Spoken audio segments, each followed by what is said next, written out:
family. Welcome back to the Explore the Extraordinary podcast. My name's Betty, and today I'm joined by Katherine. And Katherine is a reverend, an interspiritual minister, a healer, a channeler, a contactee.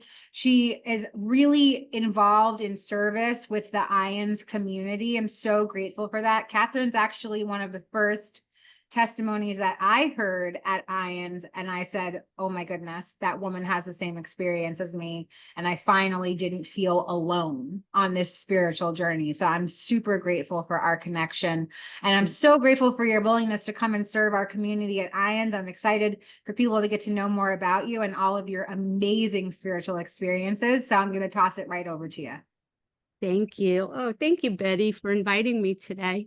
And I'm so excited to be here and to be sharing with you and with the IANDS community. So Betty and I met at an IANDS sharing group, and I think it was in 2021. And I remember that day, and it's really nice to meet all different people, all different kinds of people that have had all different kinds of spiritually transformative experiences. And it is just, I feel like my whole world has opened up tremendously since I have become involved with IANDS and have been part of the community there in hearing other people's shares and being able to share my own experiences without feeling judged. And that's really important. I find that I have had tremendous healing of my heart over the last 4 years because I've been able to be who I am, and I've been able to share my experiences without feeling that judgment. So I guess I will just start with, I'll start with going back in time. And so we're going to go back to 1963, and I won't go into all the details of my life, but that's when I was born. And I was born, the reason I bring that up is because when I was born almost 2 months premature. And I was in an incubator for over a month. And my mother couldn't hold me. Nobody could hold me because back then they were afraid to hold the preemies. They thought it could do them damage. And the reason that I bring that up is because I have learned over time from my spiritual guidance, my team that I connect with, that I was never alone during those that first month of my life. That I was actually with them, with my spirit family, and so that's how I came into the world, kind of being, I guess, out of body most of the time, and I had a lot of experiences as a young child where I almost died. When I was I think I was 1, my brother was 2. He fed me a whole bottle of baby aspirin, and they had to rush me to the hospital and get my stomach pumped. Another time I was about 2 years old, maybe a little younger, and I had almost 107 fever. And I have memories of that, just screaming as I was being put into an ice bath to try to get the fever down. And I wrote a list of all these different things that happened to me as a kid, and I'm not going to go over all of them, but when I look back, there are so many times where I just say, oh my God, I should have died. Like, I don't even know how I survived that. And, some of the experiences that I had too is as a young kid, I would wake up sometimes. This happened to me several times where I actually was frozen. I felt like I could not move my body at all. And I felt there was a presence around me, and it was like my whole entire body, it felt like it was being controlled and I could not move a muscle. And I felt like this menacing presence next to me. And I was so scared. At the time, I thought it was the devil because I was raised in a very Catholic household where we were taught at a young age about hell and the devil. And if, we had to go to church every Sunday because if we didn't go to church, we were going to go to hell. So I had this real fear of the devil. And I actually thought if I stepped on the floor, he would pull me under. So I would jump off my bed as a little kid. So I just had that fear. And when I was frozen like that, I would try to scream, nothing would come out. and I would make the tiniest little noise. Once I would get myself to make that noise, then that would release me. And I learned over time that, people have sleep paralysis. We go into like a paralysis state, so our body's not acting out our dreams. But sometimes when we're because when we're sleeping, we're actually really, our consciousness is out of our body, and we're, exploring and doing all different kinds of things. If we're not all the way back in our body, we can kind of get stuck in between that in-between state where our body is still feels like it's in a state of paralysis. But I did sense this being around me, and it was very, very frightening for me at the time. As a young child, I also questioned a lot of things. Like I just knew certain things didn't make sense. I felt like God was pure love, and I questioned, the whole dogma of the religious system that I was being raised under. And we had these wonderful neighbors that were Jewish, and they were the most kind, loving people. And we would go over their house, and their kids were our age, and they would just welcome us as if we were part of their family. And I remember one day I went home, I was probably about 6 or 7, and I said to my mother, I'm like, Mom, are they going to go to hell because they're Jewish, because they're not Catholic? And my mother, she said yes. And, to me, even at that young of an age, I thought that that is not happening, So I knew that God was love. And I remember connecting. I had my little prayer book, my little Catholic prayer book when I made my first communion. And there were certain prayers that I would say. And I remember when I would say those prayers, the ones that didn't have the dogma in it, I would feel this connection to Mother Mary and Jesus. And right away, as soon as I would start saying the prayers, it was like this lightness came over me. And I felt that whatever I was going through, if I was sad or worrying about something, it just was lifted during that time. So I'm glad that I had an early upbringing of some kind of religion, because it taught me, along with my experiences, that I'm not just this body. And I knew that from a very young age. So going into, later years as an adult, and my children were getting older. They were in their teens, and I was, what was happening at that point? So at that point, I was working I was working a lot, and I was in a very male-dominated field. There were not many women in my field.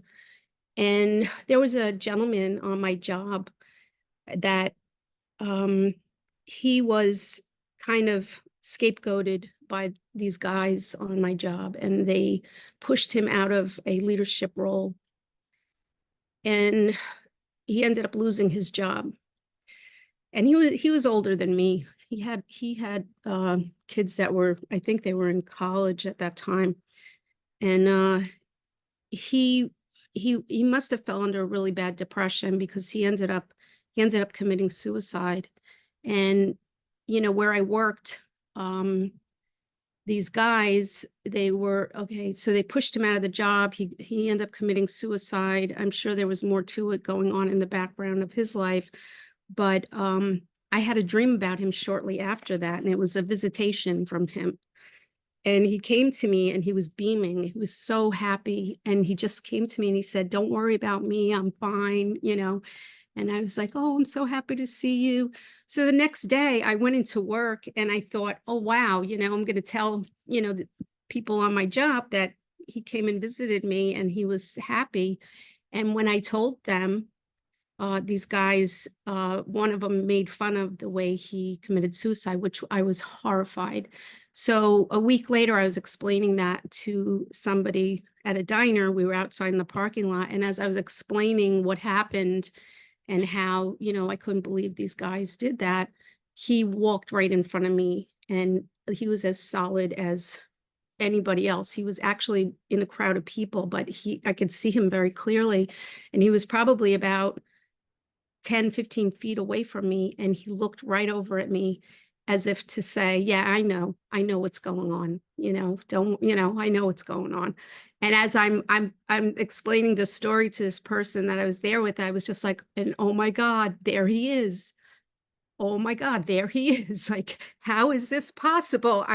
He's he passed away. How is he here in front of me? How am I seeing him? So it was just amazing that, because during that time period I was having a lot of experiences where if I was talking about my deceased grandfather, I would be smelling cigars all of a sudden, and he smoked cigars. So I would have a lot of those kind of experiences. And so I got really interested in my own mediumship and what that was all about. So synchronistically, it just kind of fell out of the sky. But I ended up at a spiritualist church, and I didn't even know anything about spiritualism, had no idea a spiritualist church even existed. So I ended up there, and I was just so blown away by their service. It was a beautiful service that they had. And they actually have mediums that connect in with spirit, and they will give messages. So my first time I went there, I got a message from my grandfather who had passed about a year before. And she described him to a T, gave all kinds of evidence that I knew it was him. And then she said to me, your grandfather says, don't pray to me. And I knew exactly what that meant. And then, because I had been talking to him in my head, like praying and asking him to help me with one of my children we were having some challenges and trying to figure some stuff out with her. And I knew my grandfather meant pray to God, like don't pray to him, pray to God. But I knew he was helping me because he was definitely part of my spirit team. And I had direct messages from him letting me know that he was going to be helping me with my child. And let me tell you, after that, miracle after miracle after miracle happened. Doors opened that I could not even imagine for my child. And I was in absolute awe, because all I could say was that, oh my God, he hears me every time I talk to him, every time I talk to him, he hears me, even though we're not still in the same physical realm. And so I learned that I have so much support and help from the spirit side of life, and of course from God. And so I started to sit in circle every week with a bunch of developing mediums, and we all wanted to develop our mediumship and be able to give messages at the podium at the service, the weekly service. And I had an awesome mediumship teacher. He was a minister at the time, and he would do weekly classes. They called unfoldment classes. And so every week we would sit in on unfoldment, and then on Sundays we would go up to the podium and give messages to the people in the congregation. And it was just a beautiful time in my life. I did that for about eight or 9 years, but relatively quickly, once I started to learn to quiet my mind and sit in meditation with the group and do unfoldment, we would ask to meet our spirit guides. And, the first time I saw my spirit guide, all I saw was the bottom of her robe and a foot. And that's it. That's what I saw. And I was like, okay. And then, I'll go back the next week. But at first it was hard for me to quiet my mind, but what really helped me was doing a guided meditation. That really helped me, because I was able to follow along and keep that monkey mind out of the way. So shortly after that, I would start to ask to meet my spirit guides, and I really wanted to know God. I was asking to know God.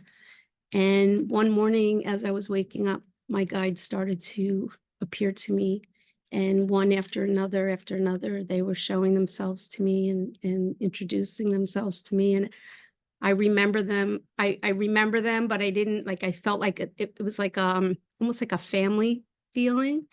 And a lot of them I knew from different, time periods from history, different, religious figures, and I was merging in with different guides. And one of them was an elephant, and I didn't even know who that was at the time. And it turns out that was Ganesh, who is a Hindu god, and he's the god of prosperity, and also helping people to release fear and overcome obstacles. So during that time, I had been experiencing where they were taking me out of body at between like 3 and 4 in the morning. And we were going like in the cosmos, and I knew I wasn't by myself. I was with a group. So it was like my team. And I was seeing like the portals in the heavens, and I was seeing all kinds of beautiful scenes from the heaven world and the cosmos. And so those were really amazing, amazing times. And I was having these unitive experiences where I was just filled with this love and bliss. And I knew what it was like to be part of the ocean, and I knew what it's like to be part of the trees. And I merged in with my trees that are here on my property, my Leland cypress trees. And I found out that they are actually protectors, and they're here with me, and they help to protect my property and my land, and also myself. But it was just so amazing, those experiences. There was a being who was with me during that awakening. I call it a kundalini awakening. At the time, I didn't know what it was. I just knew that what I was experiencing was so much more real than this reality. And just feeling all of this love and bliss and expansiveness. And I was connecting with my deceased relatives, and my different guides were communicating with me. And one being was working with me for hours and hours, and he's the only one that I really couldn't see, but I felt everything. And it was all it was telepathic, the communication, and he was downloading all of this information into my heart. And it was almost like I was going to be tested on this. Like I had to pass the test. And this is why it took hours. It was several hours that he was with me. And this was a very loving being, and he was very intense, but very loving. And I found out like a year later that I asked who he was, because I didn't know who he was. And he actually showed up in my vision the morning after I asked him, before I went to sleep, to show me who he is. And I saw this beautiful interdimensional ship, and it was kind of coming in and out of reality. That's how I knew it was interdimensional. And it was like an oblong shape, and it had these windows, and it was gold. And above it, it said Metatron. And over it, there was a Merkaba. And the Merkaba is the symbol for interdimensional travel. And I didn't know who Metatron was at the time, so I Googled him. And he was an archangel who was one of 2 archangels that were once embodied in human form and then ascended into the heavens. And he was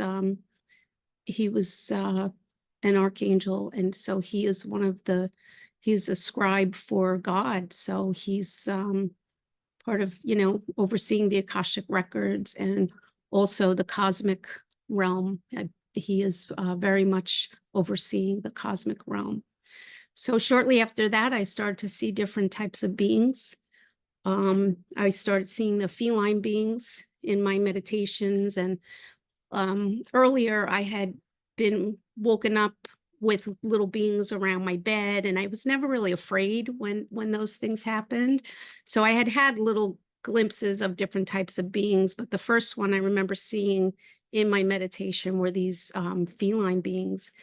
And I thought it was interesting that, because I knew they weren't cats, I knew they were beings because they had robes and they were tall and they had the feline features, and they were standing, like we do. So I had asked a friend of mine who was a contactee about it. And I said, oh yeah, I saw this being and it looked like a feline. He said, oh yeah, those are feline beings. And I was like, oh, okay. And then over the years, things progressed. And then in 2016, I started to have a lot of different experiences with different kinds of beings. And they were showing themselves to me in so many different ways. And I had this, it was kind of like a whole bunch of synchronicities around my cat who had passed. And when he passed, he was attacked by a pit bull. A couple doors down, the pit bull got out of his yard, and my cat had kidney disease. He was very tiny and frail. He was probably about 6 pounds, and he had been with us for many years. And he got attacked, by this pit bull, and I ended up having to put him down, unfortunately. But I had a shared death experience with him, and he passed through my heart, and I could feel how much he loved me. And I just remember feeling stunned at how much that little cat loved me. And the only thing I could compare it to was the love that God had for me, but, not as much, because that's, infinite. But this cat just adored me. And I just said, oh my God, I didn't know how much he loved me. And I adored him too. It was so hard to put him down. But he started to come to me right away, right after I put him down, and I fell asleep. I woke up the next morning and there he was. And he was on my porch. I could see him in my mind's eye, and he's like talking to me in this little cat talk. Sounds crazy, but he was talking to me, and he had this high-pitched voice, and he was like, Mommy, don't worry about me. I'm fine. Look, I'm here with Grandpa and Grandma. And he showed me where he was in heaven with my grandparents. And then he showed me my dog who was over there. And then he showed me my other cats. And he showed me how he's running up and down the trees. And he was so happy. And he's like, don't worry, Mommy, I'm fine. And then he goes, Mommy, go down to the crystal shop and get this candle. And he showed me this light, bright green candle. So the next day I went down there and with my daughter, and this green cat candle fell on my foot. And it was the only cat candle in the whole little crystal shop. And I said to my daughter, it was like a tall, it looked like one of those Egyptian cats. It was very long and tall. And that's how my Blizzy boy was. He was black. He had like a little white spot in his chest, but he was very lean and tall. So I said, oh my God, you think I should get this? And she's like, yeah. So I brought that home, and I found the little green candle that he showed me, this little light, bright green candle. Brought that home, and it had a little prayer attached to it of abundance. And so I brought that home and I started to say the prayer of abundance. And shortly after that, all this stuff happened where I feel like I want to go outside and take pictures all of a sudden at like 12 o'clock at night, which I've never done in the 20 years I've been here. I go outside, I take 4 pictures from left to right in the backyard, and then I take 1 video from left to right. I go in the house, and there's all this phenomena on the in the pictures, and there's a tube of light that was just floating across the sky. There was a column of light coming down, and out of that column, when I slowed the video down, I could see this thing zip out of that column of light. And when I slowed it down, there was a disc, like a golden disc, and above it was this green orb. And I would, screenshot it so I could see what was happening, because it was very fast, very quick, and you could miss it if you didn't pay attention. So I screenshotted it, and then at the time I was going for acupuncture, and I was really open. My consciousness was really, really open. And I was channeling also. I just started channeling a collective. And so I'm laying on the acupuncture table and I'm, talking to my guides and I'm like, what was that, that golden disc that came out of that column of light? And they said, that was us. Did you like that? And I said, yeah. I go, well, what was that green orb above it? And then they told me, they go, there's a white feline being in that green orb. And I said, no way. And they said, yes. And I forgot to say, prior to that, I had a white feline being morph out of my ceiling. So there's a whole story to that, which I'm not going to go into all of those details, but it was very synchronistic. By the time I got home, I pulled it up on my phone, I enlarged it, and I screenshotted it, and there it was. I could see the shape of the feline in that green orb above that disc. And it said on my phone 111, which that's another thing. The numbers come in, those synchronistic numbers, 1111, 111, 1212, 444, all that kind of stuff. So that was happening too a lot with me. And yeah, so when I went back into the pictures that I took, there were felines on the feline beings. They're kind of like in this ectoplasm looking, it's like this grayish form that ends up in the picture, and it's part of the phenomena that happens with this kind of thing. And I could see feline beings on the side of my pool deck. And there was all this other phenomena that was happening. And that summer, that was in 2016, there was a lot of UFO activity. I had these green orbs that were showing up in my trees, and I would go outside and then I would be filming them and taking pictures of them and communicating with them. And the green orbs, I discovered they were primarily part of the feline team, but there could be other beings in there too.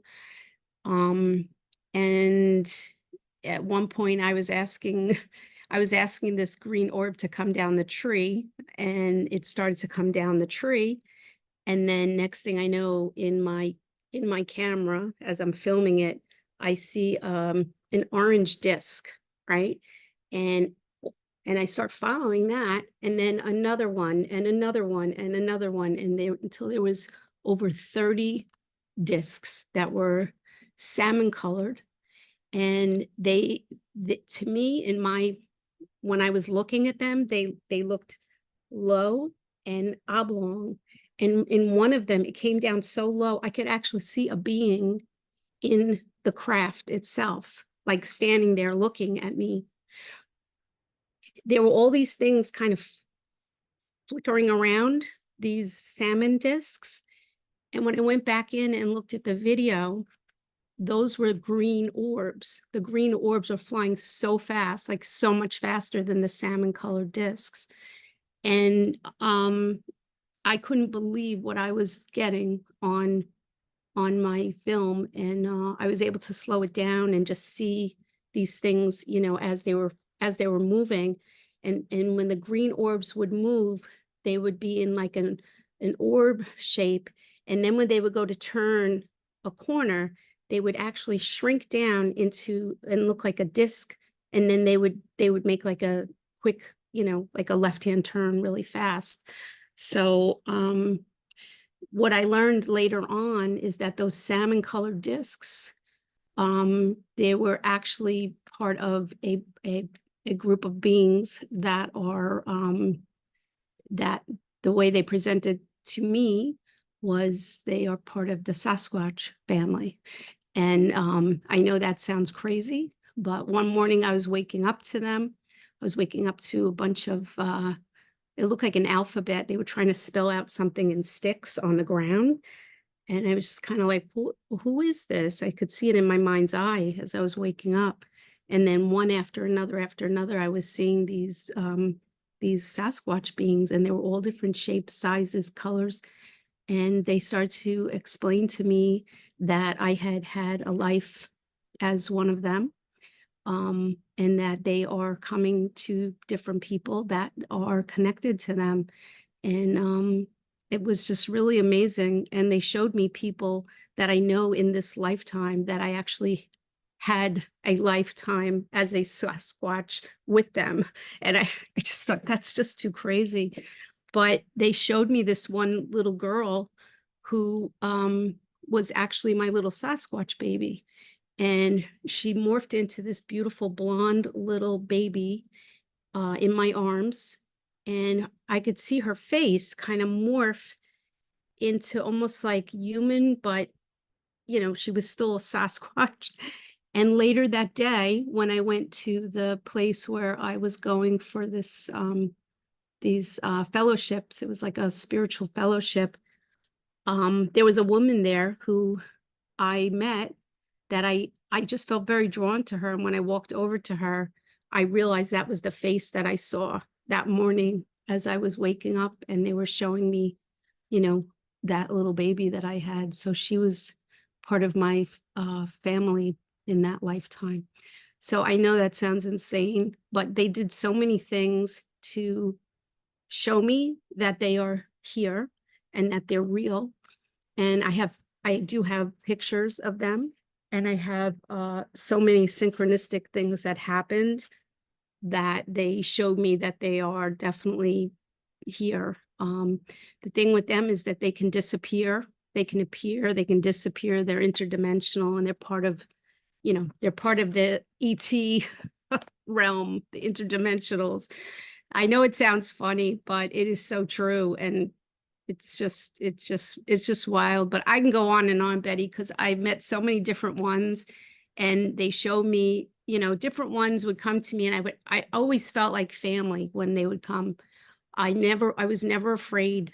I always felt so much love, and like my heart, it was like a buzzing almost around my heart that would happen, because it would like my heart would just expand and be filled with so much love around these beings. And they come in with a lot of synchronicities, a lot of creativity, and they can appear in so many ways. I mean, they had me going to Home Goods. They kept popping Home Goods in my head. And when I got there, I'm like, what do you want? What do you want me to get here? I don't know. And then next thing you know, I hear, go to the back of the store. I go to the back of the store, and there's an 8-foot tall resin Sasquatch statue. Oh my goodness. For $2,000.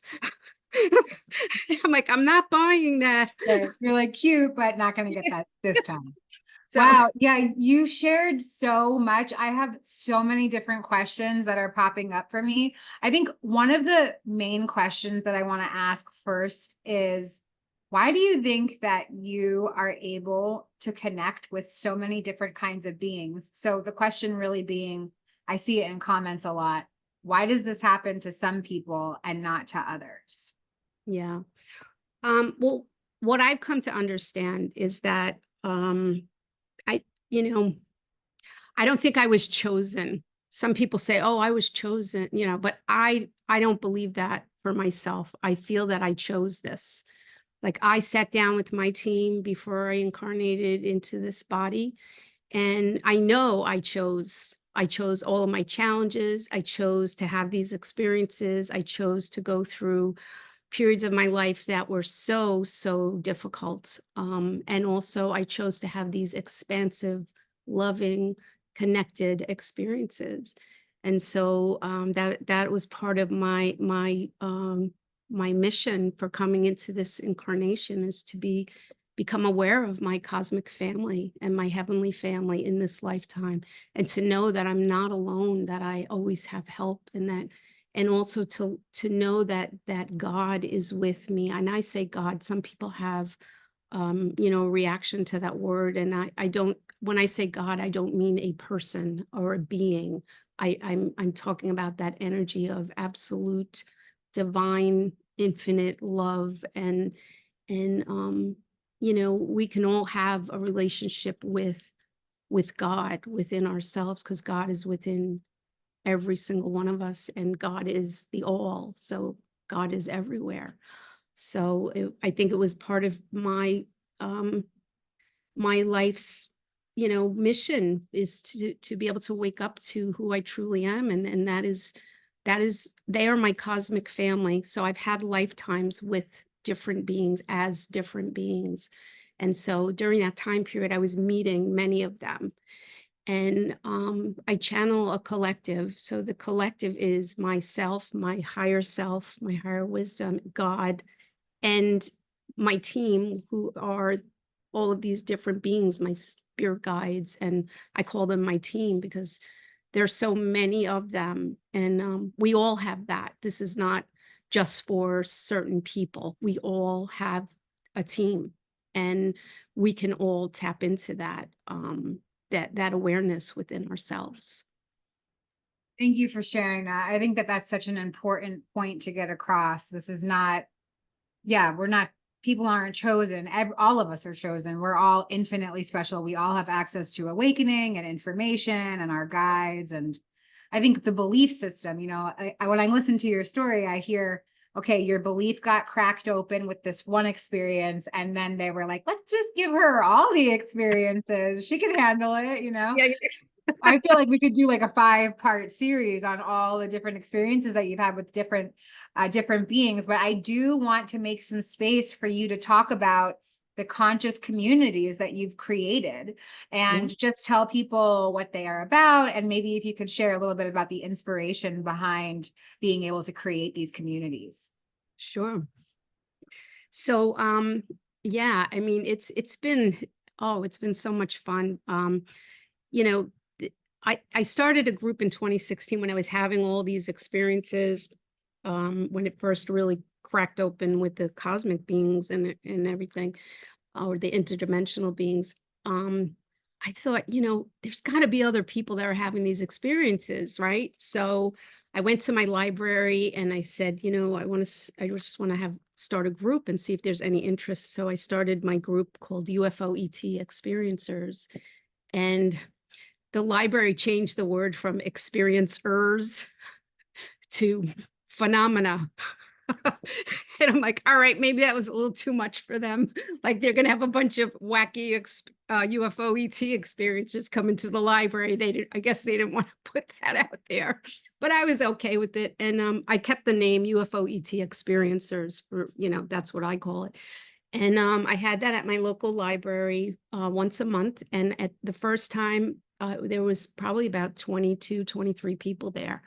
And there was a lot of interest. A lot of people were having a lot of paranormal experiences. There were people that were having UFO ET experiences.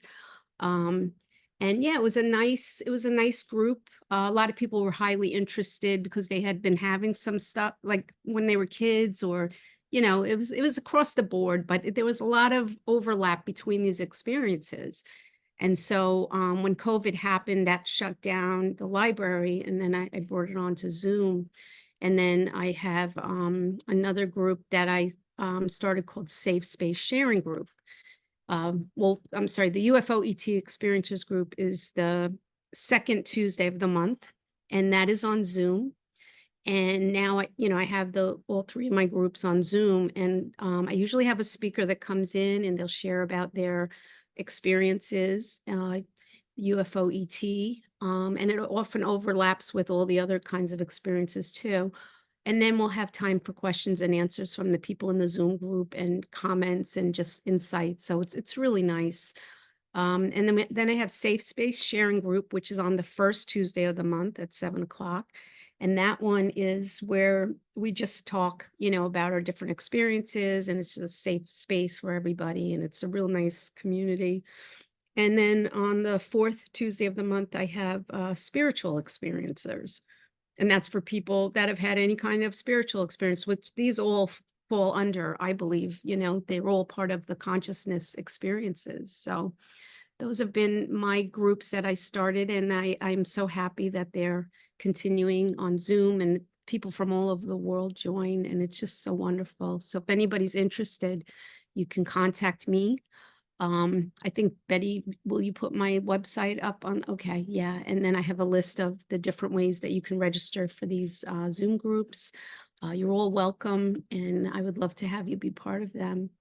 I also have the IANDS has now opened up this subject, which I'm so, so, so thrilled about, because, a lot of people that have had NDEs spiritually transformative experiences has also had ET contact, UFO sightings, all kinds of paranormal experiences. And so all of these things overlap, and they're all now being studied under one umbrella of consciousness.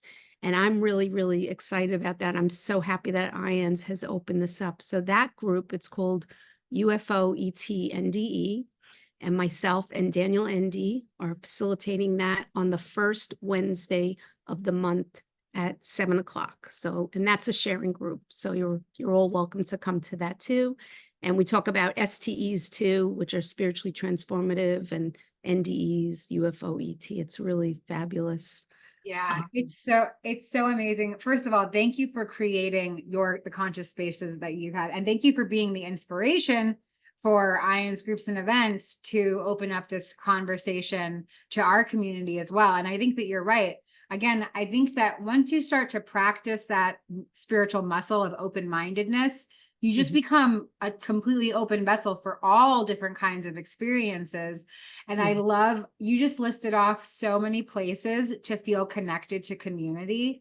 And I love that so much, because I hear and I read so many people that just say, I'm so alone. I'm so alone in this spiritual awakening journey. And guess what? You're not. And I love that you didn't know where the other people were, so you just created it. And I think that that's so inspiring, because if you can't find it, make it, it's perfect. It's so beautiful. So I really enjoyed our time together. I've loved this conversation. We definitely have to do a part 2, but I want to see if there's anything else that you'd like to share right now to feel more complete about our time together. Oh, what would I want to say? What I would want to say is that, if anybody is interested in any of these topics, or if anybody has had, experiences, or if just you're really curious about it, please join one of IAN's sharing groups, or you can always join one of mine, and we would love to have you. One of the hardest things about the spiritual path, I find, is a feeling of feeling so connected to the spiritual dimension, right? But yet feeling almost at times disconnected from this reality. And what I have found in my journey is that once I found a community of people that are also experiencers, it just it helped me so much to be able to, get up every day and enjoy my life and move forward in my life, because it can feel very isolating. And we are moving into a new realm of possibility for everyone here on planet Earth. And I think that the medical field and the psychiatric field, they are starting to hear about this, and it's going to just be more and more. So it's been really hard for people in the past. They've been put into institutions, they've been put on medication. It still goes on today. But I think slowly but surely we're making progress in that, and more people are finding out about these as legitimate experiences of being human. And so I'm excited about that. So thank you. Thank you, Betty. Thank you so much, Katherine. I'm so grateful for your willingness to come on and serve, and we'll see you next time. Okay. Thanks, Betty. Thank you for having me.